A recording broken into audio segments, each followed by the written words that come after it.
Itu dengar ya. Oh maaf Pak, ini si Putri jawabannya kan harusnya lanjutan lirik dari alasannya seringkali ku dengar ya Pak. Tapi kalau si Putri jawabannya tuh seringkali ku denger Pak. Dia pakai E gak pakai A. Menurut Papa itu salahin apa benerin Pak?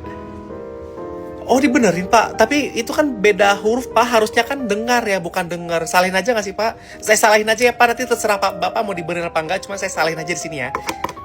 Sorry Put, gue gak sengaja sumpah. Pak, saya mau nanya dong Pak, kalau misalkan jawabannya bener tapi nggak pakai cara yang sesuai Bapak, itu disalahin apa dibenerin Pak?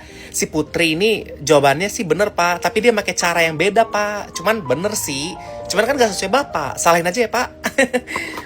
Sorry Put, kan harus sesuai cara Pak Devam.